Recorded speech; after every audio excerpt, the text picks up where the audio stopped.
This is News Channel 9 at 6. In an effort to bring closure to families agonizing over lost loved ones, News Channel 9 is partnering with the Hamilton County Sheriff's Office. Detectives have invited us into the files of some of their most puzzling cold cases.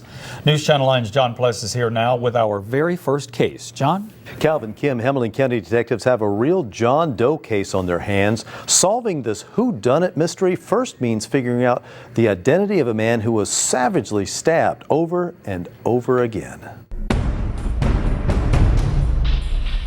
This forensic scientist drawing is of a man whose life came to a violent end the summer of 2006. Hamilton County detectives still do not know who he is. Somewhere out there, there's a family grieving, not knowing what's happened to a family member. This facial drawing is a best guess of what the victim may have looked like. A white man, 45 to 55 years old, 5'10" to 6 feet tall, weighing about 160 pounds. He was wearing a Tom and Jerry t-shirt with the words, "easily amused." Our biggest obstacle is getting the person identified. It's hard to do an investigation. Even getting into the actual homicide without getting the person identified on who it was and why they were even out in this area. And that area is remote TVA property off Eldridge Road in the Birchwood community. Probably another 50 to 75 yards back into the woods. After laying salt licks, hunters came out here in July of 2006 and found some garbage bags under a pile of brush. They didn't think much of it at the time since people sometimes toss trash off a trail.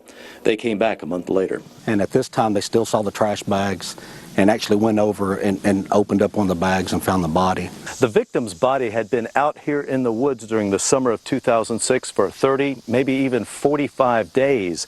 But forensic scientists did discover a few distinctive features that may help identify this John Doe. He had no upper teeth. Elbow surgery with implanted metal rods would have left scars. And he had a compressed disc in his spine suggesting he did work like roofing or construction. An autopsy shows the victim was stabbed repeatedly. The individual or individuals who murdered him definitely had some kind of vengeance against him where there was definitely a lot of anger taken out on him.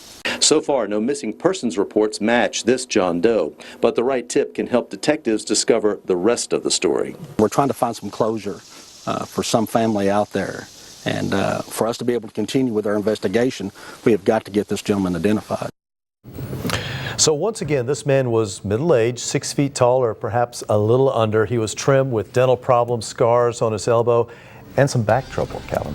Hopefully, John, there's also that distinctive Tom and Jerry t-shirt, right? Yeah, and remember, that was the one that says easily amused. So if you recognize the t-shirt, the man, or know anything about what may have happened to him, please call the Hamilton County Sheriff's Office. Let's hope this jogs some memories. Absolutely.